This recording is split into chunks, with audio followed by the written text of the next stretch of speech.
하나님 아버지, 이 시간에 주 앞에 서며 또 말씀을 나누고 이 밤 우리가 기도할 것입니다. 우리의 마음의 문이 먼저 열리게 하여 주시고, 피곤한 육체를 이겨내게 하여 주시고, 우리의 알량한 자존심이 무너지게 하여 주시고, 우리의 견고한 진이 무너지게 하여 주시고, 남에게 보이지 않고 나 홀로 꼼꼼 싸맸던 그 견고한 성벽이 무너지게 하여 주셔서 우리 하나님 아버지 앞에만큼은 마음껏 자신을 내보일 수 있는 겸손함이 우리 모든 청년들에게 있도록 역사 인도하여 주시옵소서. 이로 인해서 주의 은혜가 충만케 하여 주시고 하나님의 놀라운 축복이 이들 각각의 영혼에 충만히 임할 수 있도록 역사 인도하여 주시옵소서. 도우시고 함께 하실 것을 바라오며 예수님 받들어 기도합나이다. 아멘. 우리 말씀을 읽겠습니다. 이번 수련의 주제이기도 한데요, 마태복음 5장 7절 한 절입니다. 우리 세 번 거듭해서 함께 읽겠습니다. 마태복음 5장 7절 읽겠습니다. 시작. 긍휼히 여기는 자는 복이 있나니 저희가 긍휼히 여김을 받을 것이며, 긍휼히 여기는 자는 복이 있나니 저희가 긍휼히 여김을 받을 것이며, 긍휼히 여기는 자는 복이 있나니 저희가 긍휼히 여김을 받을 것이며. 아멘. 이 말씀을 준비하는 가운데 저도 많은 방해를 받았어요. 방해를 받고 또 많이 깨닫는 것도 있었어요. 저 자신에 대해서 내가 얼마나 견고한 진이 있었던 자인가. 나는 정말 깨트렸다고 생각했었는데 그렇지 않았구나. 옛 모습이 여전히 남아있어서 누군가에는 아픔을 주었고, 또 이 옛 모습이 남아있어서 또 이것이 이 걸음에, 나의 인생에, 내 가정에 참으로 어려움을 주는 문제로 다가왔구나라는 것을 깨닫게 되는 이 2월 한 달이었습니다. 그러다 보니까 이 긍휼이라는 것을 제가 서두에도 말씀드렸지만 제가 팔복 중에서 제일 싫어하는 게 뭐라고요? 긍휼. 감사합니다. 잘 들으시고 세세게 말씀해 주셨어요. 정말 긍휼을 싫어했어요. 왜냐하면 잠시 팔을 걷어도 좀 건방지지 않죠? 답답해서.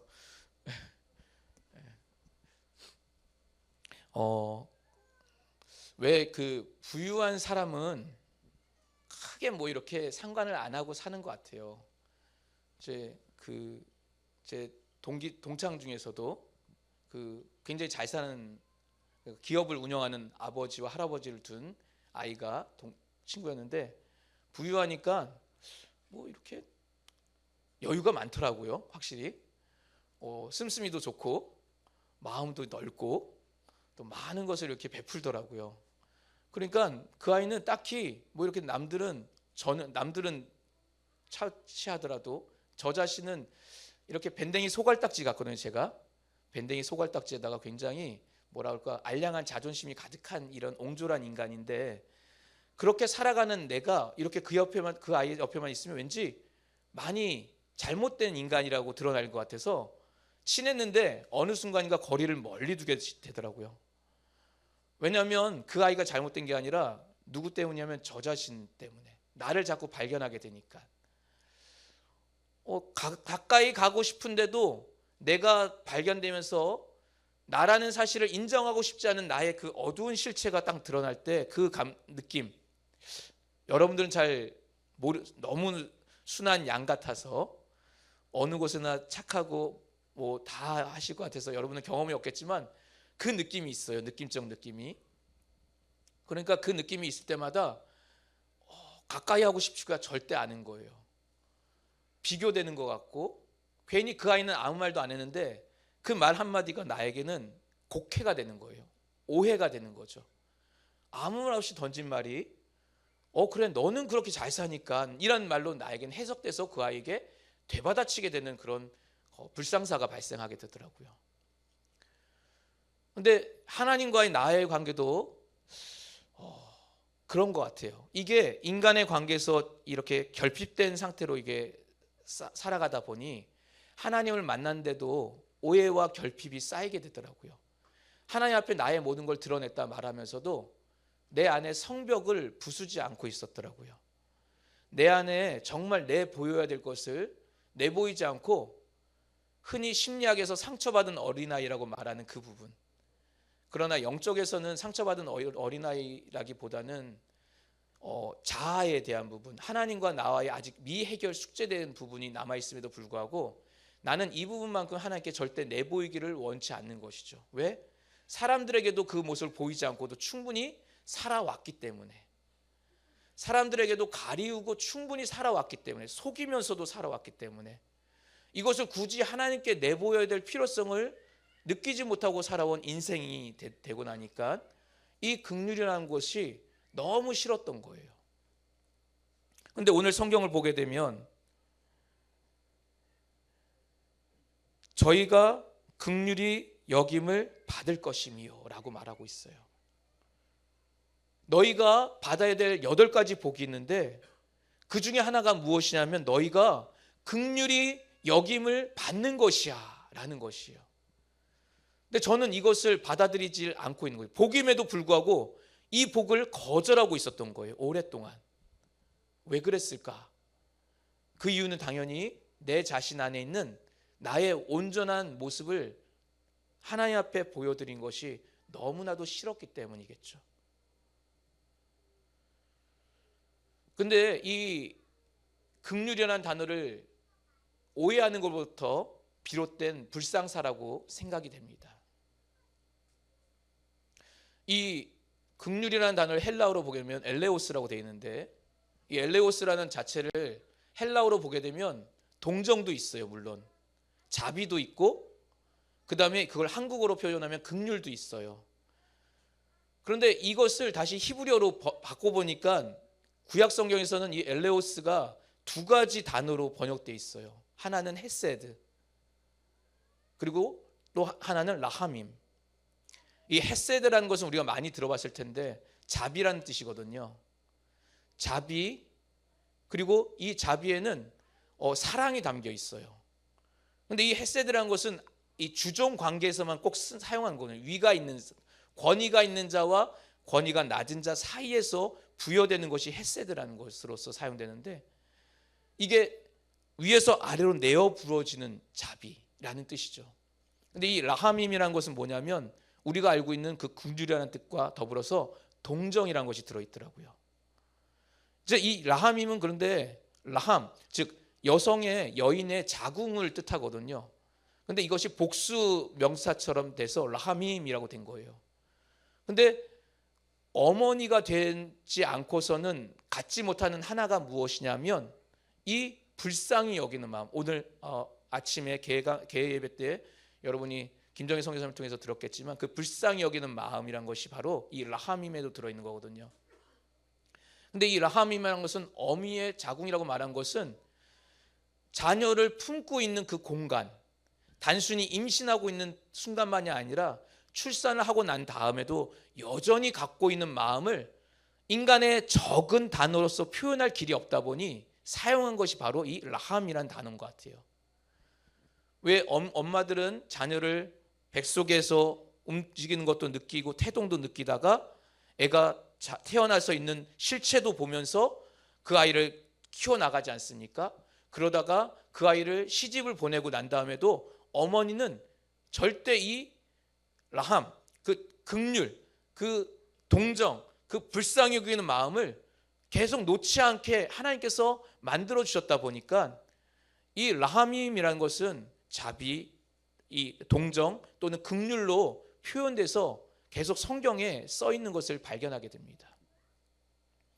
그런데 제가 알고 있던 긍휼이라는 단어는 자비라는 단어가 아니었고 그저 동정한다라는 것으로 저는 계속 오랫동안 이해를 해왔던 것 같아요. 그러다 보니까 긍휼히 여김을 받는다는 것은 저에게 그것이 복이라고 여겨지지가 않더라고요. 여러분은 어떠십니까? 여러분은 그동안 긍휼이라는 단어가 여러분에게는 복이라고 이해되셨습니까? 마음의 손, 나는 이 긍휼이라는 단어가 복이라고 알고 있었지롱?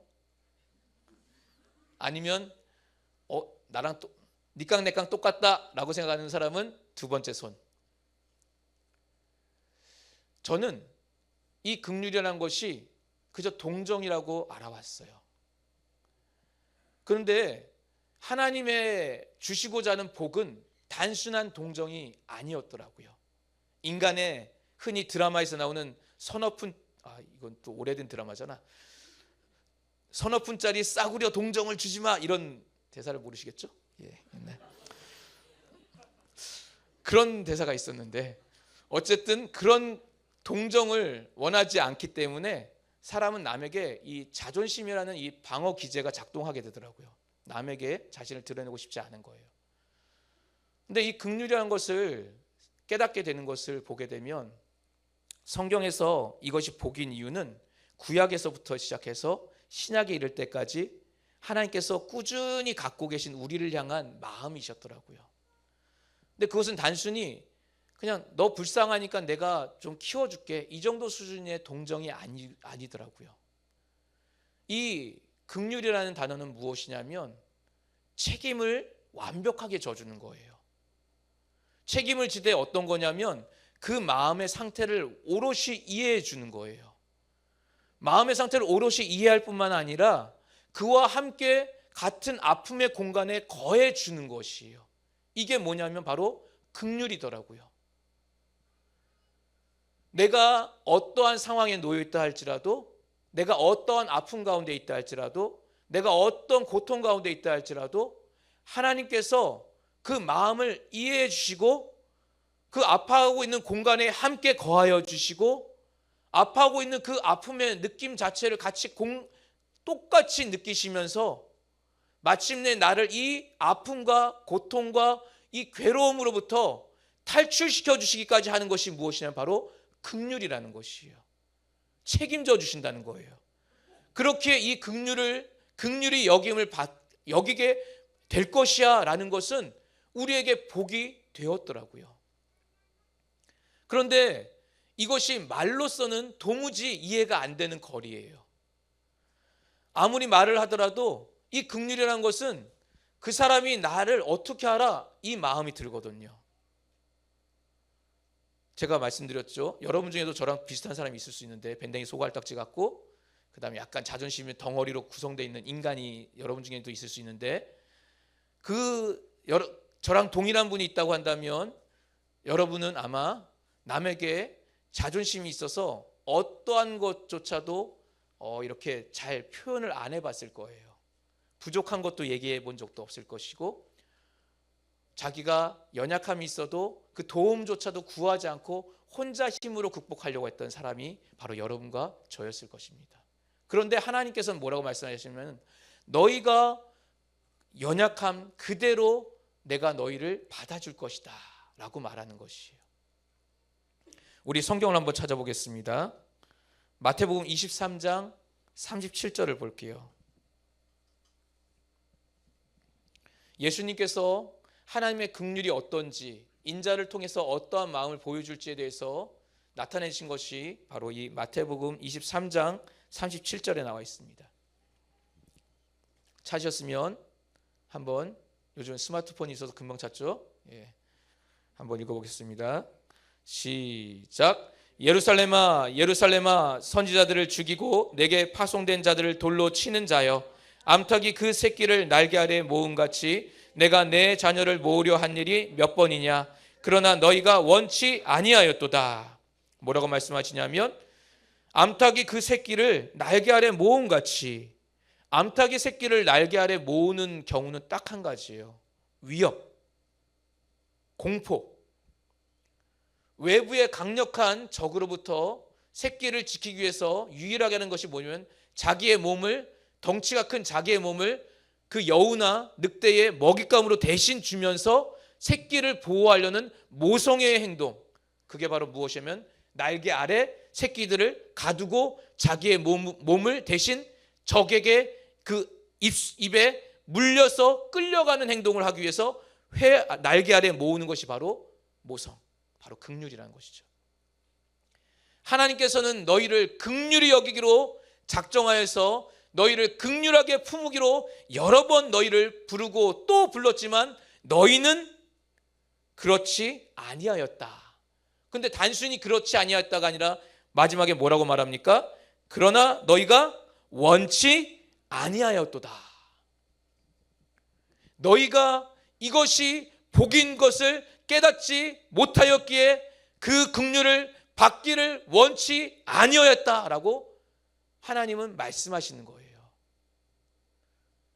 너희를 보호하고 너희를 품으로 인하여서 내가 긍휼을 너희에게 베풀기로 작정하였음에도 불구하고 너희는 너희 스스로 살려는 너희의 원죄된 행동 그대로 살아가기에 너희가 나를 필요하지 않았다라고 인자가 말씀하신 것이에요. 또 하나를 볼까요? 구약 성경입니다.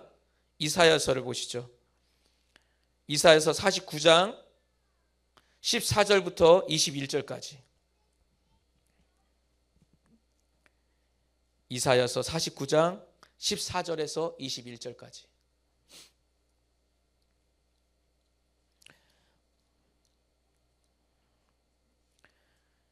구약의 성도인 사람들, 성령도 모시지 않았고 인자도 예수가 자기의 구세주로 영접도 아직 안 한 사람들에게 향하여서 하나님께서 이스라엘 백성을 너는 내 백성이 되고 난 너희 하나님이 될 것이야 라는 계약을 끝까지 지키려고 하시다가 이사야 선지자를 통해서 이제 이스라엘 사람들에게 전달하시는 예언의 말씀이 바로 이 49장의 말씀입니다. 우리 14절부터 21절까지 함께 읽겠습니다. 시작.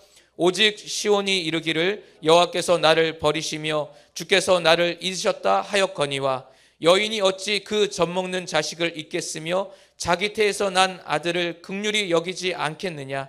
그들은 혹시 잊을지라도 나는 너를 잊지 아니할 것이라. 내가 너를 내 손바닥에 새겼고 너의 성벽이 항상 내 앞에 있나니 내 자녀들은 속히 돌아오고 너를 헐며 너를 황폐케 하던 자들은 너를 떠나가리라. 내 눈을 들어 사방을 보라. 그들이 다 모여 내게로 오느니라. 나 여호와가 이르노라. 내가 나의 삶으로 맹세하노니 내가 반드시 그 모든 무리로 장식을 삼아 몸에 차며 뛰기를 신부처럼 할 것이라. 대저 내 황폐하고 적막한 곳들과 내 파멸을 당하였던 땅이 이제는 거민이 많음으로 좁게 될 것이며 너를 삼켰던 자들이 멀리 떠나갈 것이니라. 고난 중에 낳은 자녀가 후일에 내 귀에 말하기를 이곳이 우리에게 좁으니 넓혀서 우리로 거처하게 하라 하리니 그때 내 심중에 이르기를 누가 나를 위하여 이 무리를 낳았는고 나는 자녀를 잃었고 외로워졌으며 사로잡혔으며 유리하였거늘 이 무리를 누가 양육하였는고 나는 홀로 되었거늘 이 무리는 어디서 생겼는고 하리라. 아멘. 이스라엘이 이제 완전히 패망하고 그들이 완전히 끌려가고 난 다음에 철저히 망하고 난 다음에 하나님께서 어떻게 회복할 것인가를 이제 49장에서 말씀하시는데 하나님께서 이스라엘 사람들에게 처음 말한 것이 무엇이면 15절 보시게 되면 여인이 어찌 그 젖먹는 자식을 잊겠느냐. 제 아내가 이제 임신하고 나서 아이를 딱 낳고 난 다음에 이제 그 젖이 이제 나오기 시작하잖아요. 그러면 이제 그것은 아이랑 연결되어 있더라고요. 그러다 보니까 아이가 밥 먹을 때가 되면 엄마도 이게 자연스럽게 이게 젖이 부풀어 오르게 되더라고요. 그래서 엄마는 항상 이게 보이지 않는 끈으로 자녀랑 연결되어 있는 느낌? 이 촉이란 것이지만 끈이란 게 연결되고 나니까 항상 자녀를 향해서 시선이 가고 항상 자녀를 향해서 마음이 가는 거예요. 잠시 잠깐 신혼이니까 둘만 데이트하고 싶지 않겠어요? 근데 잠시 잠깐 밥 먹으러 가려도 애를 장모님께 맡겨놨어도 밖에 나와도 밥 먹는 동안에 계속 계속 울고 있는 건 아니겠죠. 그래서 또 계속 먹는 거예요. 그래서 열심히 다른 얘기하다가도 또 이제 좀 젖은 잘 먹었으려나 또 계속 얘기하면 남편 입장에서는 나만 집중해줘라고 말하고 싶은데 이미 어미는 자녀를 향해서 꾸준히 그 관심이 가고 있더라고요. 그런데 성경에서 말씀하신 무엇이냐면 바로 그 말이에요.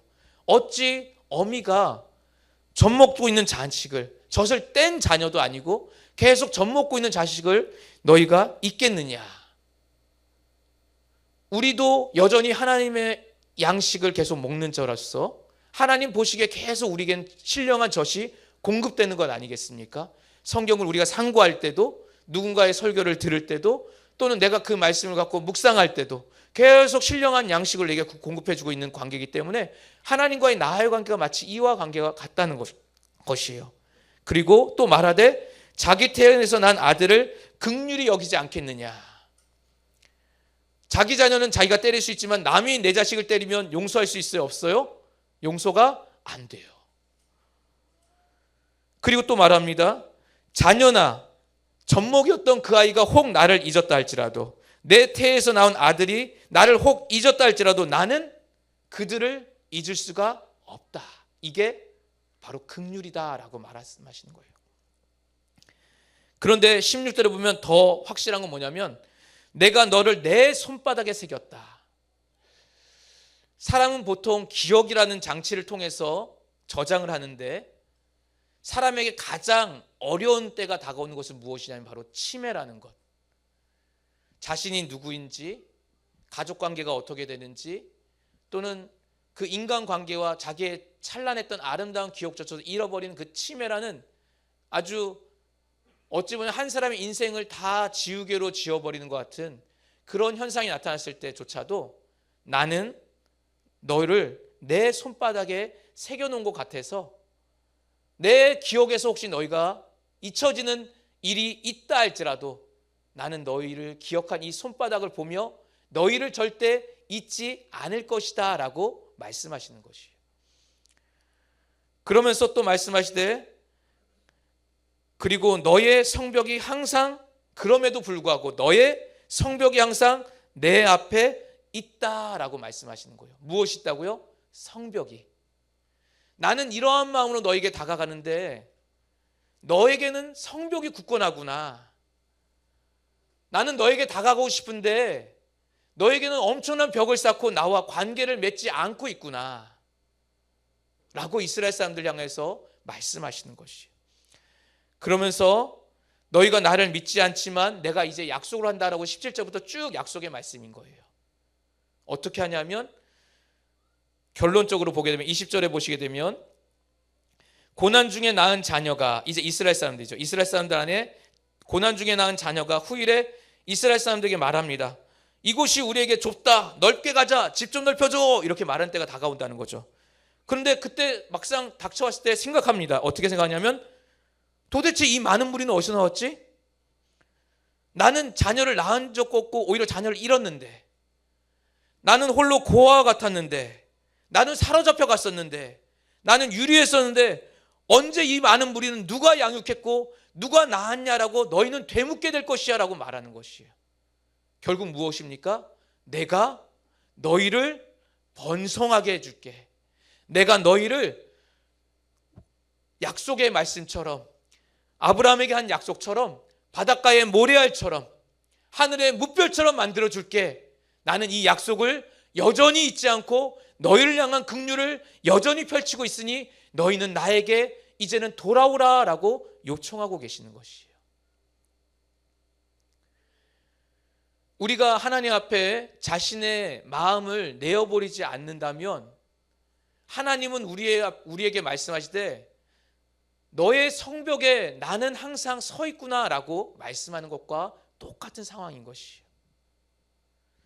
내 자신은 하나님이 필요 없는 자처럼, 하나님 여기까지만 일하시면 됐습니다, 그만요, 더 이상 다가오지 마세요, 이것처럼, 하나님 이 정도까지는 내가 하나님을 용인할 수 있지만 이 이상 들어오시면 프라이버시 침해입니다, 이제 관계 안 맺을 거예요 라고 말하고 있는 것처럼, 우리는 어느 순간인가 하나님과의 나와 관계에 있어서 그가 나를 완벽하게 품어주시는 사실을 오해하고 그것이 동정처럼 여기기에 하나님께 나의 연약한 모습을 다 드러내지 못하는 어리석음을 범하고 있는 것이 구약시대부터 신약시대까지, 아니 오늘날도 여전히 이루어지고 있다는 것이에요.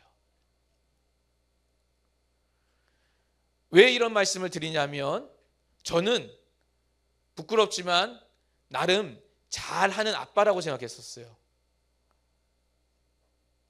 그런데 그렇지 않더라고요. 나는 밖에서 모든 스트레스를 다 풀었다고 생각하고 집에 가서는 마음껏 아이들과 즐겁게 놀아야지라고 생각했던 적이 있어요. 근데 그렇지 않았더라고요. 나는 아이들에게 내 사랑을 다 보여주고 있어 라고 생각했지만 그렇지가 않았더라고요. 내 아이로부터 내가 듣는 나의 자신에 대한 것은 충격적인 것이에요. 아빠는 나를 혼내다가도 집사님이 지나가면 웃으면서 인사하시는 이중격의 아빠. 듣고 나니까 정말 그랬구나. 왜냐면 안 되지 막 이러고 막 이렇게 화가 올라오는데 갑자기 목사님 이러면 갑자기 얼굴을 딱 받고 가만 안 쓰고 네 그러면서 이제 가가지고 뭐 성도의 사정도 듣고 기도도 해주고 이러면 뒤에서 보고 있는 자녀의 모습은 저 아빠를 믿을 수 있는 아빠로 보겠어요? 믿지 못할 아빠로 보겠어요? 믿을 수 없는 아빠였겠죠. 정말 그랬겠구나. 나는 내 책임이 있기 때문에, 내 어떤 이 직분이 있기 때문에 그의 영혼 때문에 다가갔다고 생각했지만 정작 내 아이에게 있어서는 충분한 사전 설명이 없었구나. 내가 이 시간 너를 이렇게 하는 것은 내가 아빠로서 네가 사랑하기 때문에 너를 이렇게 책망하는 것이지만, 아빠가 급한 일이 있어서 잠깐 5분 동안 떠나 있을 터인데 5분 뒤에 돌아와서 다시 혼낼 것인데, 이 감각과 이 모든 잘못을 되새기고 있거라라고 말도 하지 아니하고 그냥 얼굴만 싹 바꾸고 확 떠나서 자녀가 아닌 다른 성도에게 가서는 엄청 선량한 사람처럼, 엄청 마음이 넓은 사람처럼 이야기하고 있으니 막상 아빠의 본 모습을 보고 있는 자녀 입장에서는 어떻겠어요? 믿을 수 있는 아빠가 아니었겠죠. 또 피곤함에 쩌들려 있는 상태에서 집에 돌아갔을 때 스트레스가 막 충만히 받았을 때 나는 다 풀었다고 생각하면서도 여전히 풀리지 않는 그 스트레스를 갖고 있다 보니 아이가 잠깐만 혹 잘못된 행동 같은 걸 보인다 했을 때 정색하는 아빠, 이렇게 얼굴 표정이 확 변하겠죠. 이 표현을 저희 딸은 지뢰라고 표현하더라고요. 아빠는 지뢰가 어디 있는지를 알 수 없어. 그 말 듣는데 충격이었습니다. 근데 그것이 어디서부터 왔을까 생각했는데, 내가 이 정도면 잘해라는 내 스스로의 어떤 가이드라인을 만들고 있었던 거예요. 아버지라는 그 책임을 무시하고 있었던 거예요. 아버지라는 그 범위와 한계가 없는 그 사랑, 정확히는 긍휼이 없었던 거더라고요. 내 자녀를 내가 왜 사랑 안 하겠습니까? 그런데 내 안에 자녀를 향한 긍휼이 없었던 것이요. 긍휼은 아까 뭐라고 그랬습니까? 책임을 어떻게 해요? 끝까지 져주는 거라고 그랬죠. 근데 긍휼은 뭐라고 그랬습니까? 그 마음의 상태를 공감해 주는 거라고 했죠. 긍휼은 무엇이라고 말했습니까? 그 마음의 상태뿐만 아니라 그 아픔의 같은 자리에 가 있어 줘야 되는 것인데, 도무지 이것이 원래 인간이 요렇게럼 생겼다 보니까 전혀 그런 역할과 기능을 못하면서도 머릿속으로는 이상적인 아빠라고 오해하며 나 자신을 만들어가고 있었던 것을 깨닫게 됐어요. 그러면서 나의 옛 모습을 보게 되는 것이죠. 내가 하나님 앞에 아둥바둥거리면서 절대 보여주고 싶어 하지 않던 모습들, 사람에게 부끄럽게 보여주지 않고 감추고 있었던 모습들, 내 상처가 있었음에도 불구하고 부족함에도 불구하고 드러나면 이제까지 보여줬던 그 모든 사람들이 괜찮다고 여겼던 모습이 혹여나 상처기가 날까봐 차마 내보이지 못하고 쓰디쓴 아픔 가운데 홀로 간직하고 있었던 것들. 그러나 하나님께서는 그것조차도 내게로 가져오라 라고 말씀하여 주시고, 그것조차도 내가 공감할 것이야 라고 말씀해 주시고, 그 공간에 내가 이제는 함께 있을 것이야 말씀해 주셨음에도 불구하고, 영원토록 함께 있을 것이야 라고 말씀했음에도 불구하고 그 영원토록 함께 한다는 것을 단순히 내 영혼의 구원에만 맡겨놓은 채 나의 아픔, 나의 괴로움, 나의 연약한 모습, 그리고 삐뚤어진 이 모습조차는 하나님께서 함께하기를 원치 않고 홀로 살아가고 있는 것이 바로 나, 인간, 어리석은 자의 삶인 것을 돌이켜보게 되는 것이에요. 그러나 하나님은 우리의 참 아버지이십니다. 그분은 나를 낳으신 분이세요. 그렇기에 그분은 나를 낳으셨기에 나의 마음에 들어와도 몇 번을 들어왔다 나가는 분이 바로 그 하나님 아버지이신 것이에요. 근데 그분 앞에 내가 가리고 있으면 어떻게 되겠습니까? 하나님께서 내게 더 가까이 올 수가 없는 것이에요. 내가 나의 마음을 하나님께 내어드릴 때, 내가 나의 모습을 하나님께 고백할 때, 내가 나의 연약함을 하나님께 보여드릴 때만이 하나님이 그 아픔에 공감해 줄 수 있으시고, 하나님이 그 공간에 함께 아픔에 같이 하여 주실 수 있고, 그리고 이 아픔의 해결까지 책임을 질 수 있을 터인데, 나는 한 번도 그에게 나의 것을 맡긴 적이 없는 것이요. 긍휼히 여김을 받기를 원치 아니하였던 것이고, 그것이 복임을 깨닫지 못한 것이에요. 나의 연약함을 내 스스로 감당하는 것은 참으로 많은 에너지가 들어가고 참으로 많이 힘든 일이에요. 많은 사람과 즐겁게 있다가 헤어진 다음에 홀로 있을 때 느껴지는 것이고, 가족 안에 있다 할지라도 가족에게조차도 차마 말 못하고 혼자 삭히며 혼자 부대끼고 어느 순간 드러나는 나의 이 안타까운 모습을 꾹꾹 누르려고 노력할 수밖에 없는 것이 바로 그런 상태이기 때문이죠. 하나님은 더 이상 그런 에너지를 쓰지 말라고 말씀하신 것이고, 더 이상 홀로 괴로워하지 말라고 말씀하신 것이고, 더 이상 홀로 그것을 감당하려 하지 말고 이제는 내게 보이라 라고 말씀하신 것인데, 그의 진실한 마음을, 그의 진정한 사랑을 싸구려 동정으로 오해하다 보니 이 긍휼을 받아들일 수 없는 것이 바로 우리 인간인 것이에요. 하나님은 그러나 아버지이십니다. 저처럼 인간의 부족한 아버지가 아니라 가장 완전하시고 가장 온전하시며 부족함이 없으신 분이 바로 우리 하나님 아버지세요. 우리는 이것을 예수를 믿고 난 다음부터 많이 고백해 왔음에도 불구하고 이 고백이 아닌 그저 지식을 말하는 수준에만 그치고, 이것을 믿고 이것에 의지를 심어서 말을 하는 고백을 한 적이 한 번도 없었던 때가 있었을 수도 있습니다. 어떤 분은 그 고백을 잘하시는 분도 있을 거라고 생각해요. 그러나 저 같은 경우는 너무 오랜 시간 동안 고백이란 것을 안 하고 아는 지식을 말하는 데 그쳐왔던 것 같았어요. 그런데 하나님은 말씀하시는 것이에요. 내가 너희를 내 날개, 암탉이 그 날개 아래 새끼를 품듯이 내가 너희를 품으려고 여러 번 너에게 다가갔지만 너희는 그것을 원치 아니하였구나. 나는 너에게 계속적으로 다가가고 있지만 너희는 나를 계속 거부하는구나. 나의 사랑이 거절당하고 있구나 라고 말씀하시고 계시는 것입니다. 긍휼히 여김을 받는 것이 복인 이유는 우리의 부족하고 우리의 힘이 없는 우리 자체가 스스로 하려는 그 많은 시도와 노력을 더 이상 할 필요가 없어지기 때문에, 그것을 그에게 맡기고 그의 손을 따라가고 그의 마음에 동참하고 그에게 나의 마음을 고백함으로 인하여서 그가 나에게 자연스럽게 다가오시고 나의 마음을 만져주시고 내가 아파하는 그 시간에 함께 하신 것을 깨닫게 되며 마침내 이것조차도 해결해 주신 때가 있을 터인데, 이때를 온전히 따라가는 걸음을 충실하게 걸어본 적이 없었던 것이에요.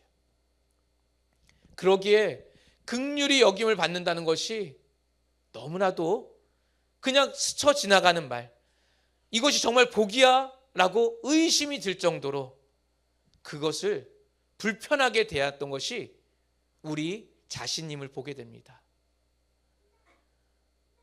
정확한 표현인 것 같아요. 저의 마음의 상태와도 동일한 불편함.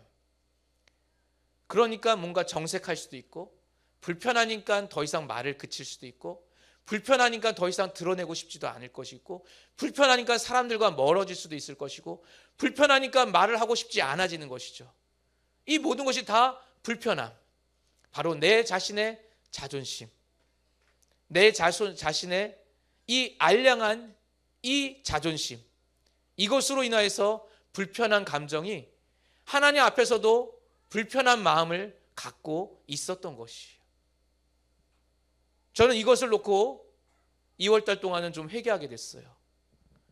하나님, 완전치 못함에도 불구하고 완전한 척을 했었습니다. 하나님, 내 안에 여전히 내 자아가 숨겨져 있음에도 불구하고 이 어두움의 덩어리를 하나님께 내보이는 것 자체가, 알고 계심에도 불구하고 드러내는 것 자체가 너무나도 내게는 불편했습니다. 내가 나의 진실하지 못한 이 모습들이 아이들에게 비춰질 때, 그 아이로부터 들었을 때 이 불편함이 내 안에 느껴지는 것을 하나님께서 보셨습니다.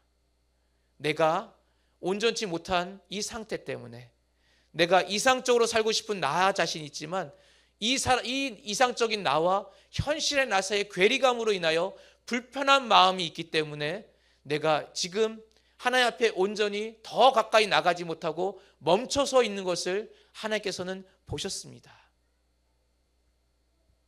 이것을 불쌍히 여겨 주시옵소서.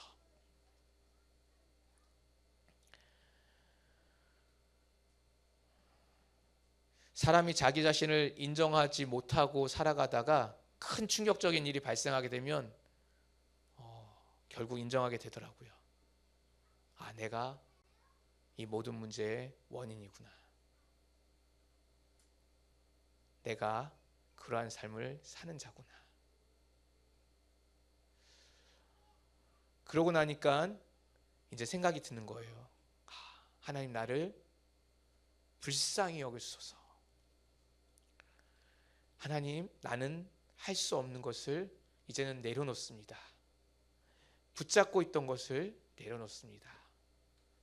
내가 그렇게 살고 싶다고 생각했던 그 이상조차도 내려놓습니다. 내가 이제 나 자신의 현실을 받아들이고 하나님께 나아갑니다. 나를 받아 주시옵소서. 예수를 믿고 난 다음에 죄에 대한 부분을 고백했다 할 때 나의 감추고 싶은 마음들, 그리고 나의 불편한 이런 자아의 모습들은 죄가 아니라고 생각했던 것 같아요. 이거는 또 다른 나일 뿐이지, 이거는 원수에 의해서 지은 죄도 아니고, 내가 이걸 남을 속이려고 한 것도 아니고, 그저 나를 보호하고 싶은 마음에 이것이 무너지면 내가 무너진 것 같으니까 이거는 숨겨두고 싶었기에 이거는 죄가 아니라고 생각했던 것 같아요. 그런데 하나님 앞에 설 때는 이것도 오늘 성경이 말한 것처럼 성벽인 것처럼 나를 가리우고 하나님이 다가오지 못하게 철저하게 높이 쌓아놓은 성벽이었음을 발견하게 됩니다. 오늘날 우리가 긍휼히 여김을 받을 필요가 없다고 여기는 것 중에 하나는 바로 나 자신에 대한 내 스스로가 불쌍히 여기지를 못하기 때문이에요. 내가 이 정도면 잘 살고 있다고 우리가 오해하고 있기 때문입니다. 이 정도면 나는 괜찮은 사람이야 라고 생각하고 있기 때문이더라고요.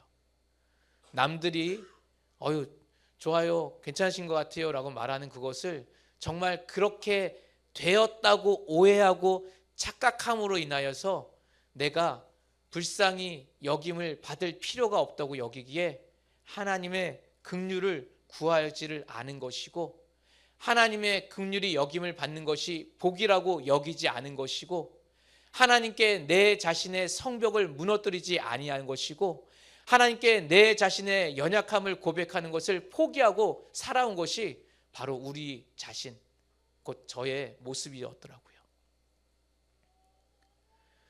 하나님은 긍휼히 여기기를 원하십니다. 그 긍휼은 어미의 마음이고 모성이며 끝까지 책임지겠다는 각오이며 사랑인 것이에요. 그런데 깨어진 관계 안에서는 그 사랑을 표현했을 때 거부감을 나타냅니다. 깨어진 관계에서는 그 사랑을 드러내려고 할 때 그 불편함이 드러나기 시작해요. 하나님과 나 사이에서도 하나님 앞에 온전히 서고 싶은 마음이 있지만 내 자신이 그것을 드러내는 것에 부담감을 느껴요. 제가 그랬거든요. 인정하고 싶지 않은 것이죠. 나는 그런 사람이 아니야. 아니 내가 뭔 잘못을 했어. 난 열심히 해주려고 한 것뿐인데, 이게 사람의 급급한 변명이 그 안에 1차적으로 나오는 거예요. 근데 조금 더 들어가면서 이제는 이 문제를 해결해야 되겠다. 이것이 원인이 나구나라는 것을 발견하게 된다면 거기서부터는 이제 굴복함이 시작되더라고요. 무릎 꿇음이 시작되더라고요. 나만 잘하면 되는 거구나. 내가 변하면 되는 거구나. 내가 내놓으면 되는 거구나라는 것이 거기서 나오게 되는 것이에요. 하나님이 우리에게 원하시는 것은 우리 자신이에요. 우리의 연약함 그 자체인 것이에요. 가리우지 않은 것, 가식 없이 있는 그대로의 모습으로 나오길 원하는 것이에요. 찬양 중에 그런 찬양 있죠. 있는 모습 그대로, 있는 모습 그대로, 그렇죠? 있는 모습 그대로 오시오. 너무 오래됐죠? 죄송합니다. 청년부를 그만둘 때가 된 것 같습니다. 감사합니다. 저도 이제 장년부로 가야 될 것 같아요. 제가 시골에 있다 보니 배운 찬양 이런 거밖에 없어서 있는 모습 그대로라는 것을 저는 그 찬양을 오랫동안 해왔거든요. 근데 저는 그 있는 모습 그대로도 죄에만 적용했어요. 죄에만. 오늘 지은 죄. 근데 그 죄에 있어서도 범위와 한계를 내 스스로 죄의 범위를 정해놨더라고요. 내가 하나님께 가리고 있는 거는 죄가 아니라고 생각했어요. 내가 하나님께 그냥 불편해서 보여드리고 싶지 않은 거는 죄가 아니라고 생각했어요. 내가 하나님께 나의 또 다른 아픔을 고백만 안 했을 뿐이지 그것을 갖고 있는 것은 죄가 아니라고 생각했어요. 그러나 그것도 하나님 앞에서는 성벽처럼 느껴지는 큰 장애물인 것을 발견하게 됐어요. 여러분은 하나님 앞에 나갈 때 어느 정도까지 보여주셨습니까? 100%? 90%? 80? 70? 30? 저는 따지고 보면 50대 50 정도였던 것 같아요. 잘하는 모습은 하나님께 보여드리고 여전히 변화되지 않고 불편한 모습들 50은 쌓아두고 싶었던 것이 저의 마음이 아니었을까 싶습니다. 이거는 내 아내에게도 들키지 않을 것 같았고 내 자녀에게도 들키지 않을 것 같았고 내 죽을 때까지 감추고 있을 수 있는 거라고 생각했던 것 같아요. 그러나 그것이 문제를 일으키는 것을 발견하고 나니까 이거는 죄구나, 이거는 장애물이구나, 이거는 해구나, 이거는 나를 어렵게 하는 거구나 라는 것을 깨닫게 되는 것이에요. 그제서야 나오는 것이 무엇이냐면 하나님 나를 긍휼히 여기소서, 내 가정을 긍휼히 여기소서, 내 아내를 긍휼히 여기소서, 내 자녀들을 긍휼히 여기소서, 교회를 긍휼히 여기소서, 청년부를 긍휼히 여기소서라는 것이 그때서야 긍휼이라는 단어를 반복해 쓰게 되는 것이에요. 더 이상 싸구려 동정이 아니라 하나님의 무한한 책임이 이루어지기 원합니다. 내가 감추고 홀로 하렸던 것이 아니라 외롭게 사투해왔던 그 모든 것을 이제 내가 포기하겠사오니 나로부터 시작하여서 교회에 이르기까지 두루두루 모든 공간 가운데 하나님의 긍휼이 임하게 하소서라는 기도가 나오기 시작하더라고요. 우리가 긍휼과 충실로 강한 하나자가 되자 할 때 왜 작년에도 긍휼이라는 말이 있었어요. 사랑과 긍휼로 말했잖아요. 올해는 또 긍휼과 충실로 말하고 있잖아요. 근데 긍휼을 말함에도 왜 우리 안에 긍휼이 없을까는 저는 남들이 이해가 안 갔었어요. 근데 이제는 나의 잘못을 발견하게 된 거예요. 내가 긍휼이 없었구나. 내가 긍휼이 필요 없는 자라고 오해하고 있었구나. 나는 하나님의 긍휼 없이도 잘 살고 있는 한 인간이라고 오해하고 있었구나. 그러나 이것을 깨닫고 변화되는 데는 약간의 어려움이 있어요. 그리고 약간의 용기가 필요하더라고요. 하나의 약간의 어려움은 내 마음의 불편함을 마주대해야 한다는 사실. 여러분, 착한 사람이 갑자기 정색하는 거 많이 보시죠? 그런 경우가 바로 그 불편함을 대할 때더라고요. 저희 자녀가 저로부터 발견한 그 정색은 바로 제가 제 안에 있는 것에 불편함을 발견했을 때 정색했던 것을 자녀가 발견했던 것 같아요. 참 못났죠. 근데 우리 누구나 이 불편함을 마주대할 또 약간의 용기가 필요한 것이에요. 이 용기는 어디서부터 나오냐면 이것이 정말 나에게 중요한 문제구나라는 그 인식이 없으면 도무지 이 긍휼을 구할 용기가 안 나는 거예요. 지금 이 말씀을 듣는 여러분 안에서도 아마 어떤 분은 외면하려고 할 수도 있고 어떤 분은 이것이 나와 상관없다고도 생각할 수 있을 것입니다. 그리고 어떤 분은 공감하는 분도 계실 것이에요. 그러나 여러분 모두에게 요청드리는 것은 여러분 안에 있는 여러분의 불편한 것들, 그것이 바로 하나님과 여러분 사이의 장벽이라는 것이에요.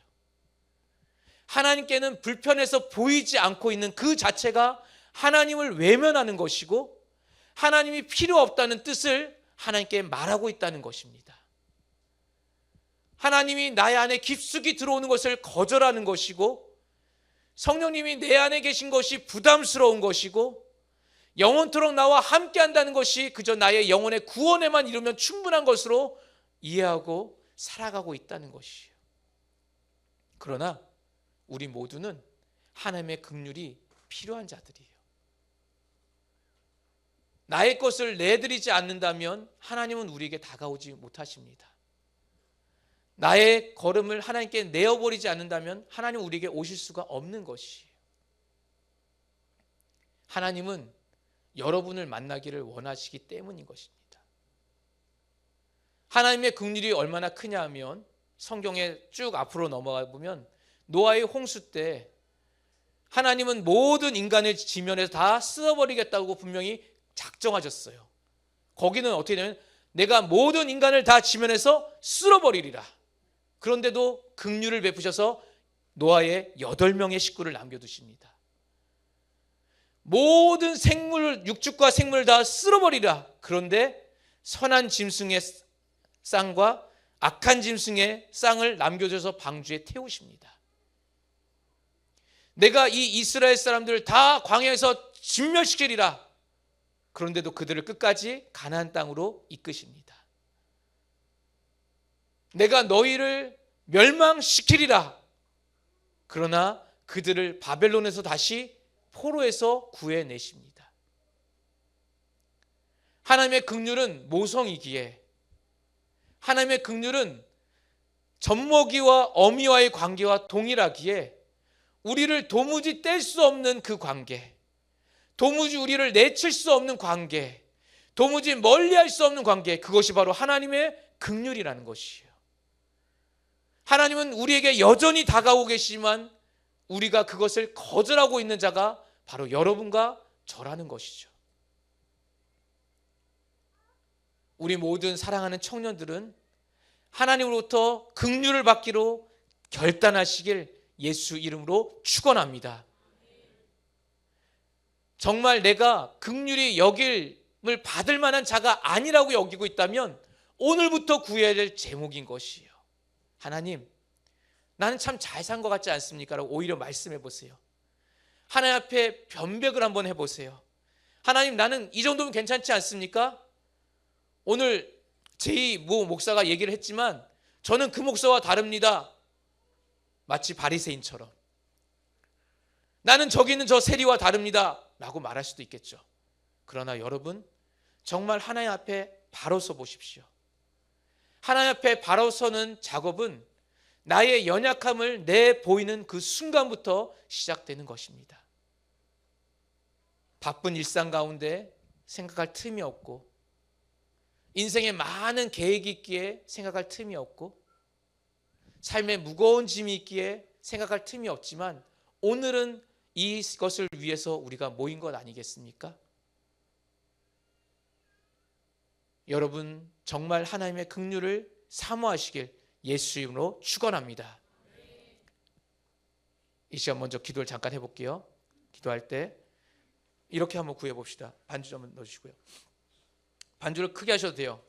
옆에 있는 사람 소리도 잘 안 들리게. 이 시간 기도할 때 이렇게 기도해 봅시다. 각각이 하나님, 정말 나는 하나님이 필요한 자가 맞습니까? 정말 하나님 필요 없다고 여기시는 분은 나는 하나님 필요 없습니다 라고 말씀하세요. 나는 하나님 필요 없는 것 같은데 하나님 정말 내 안에 부족함이 무엇입니까? 물어보세요.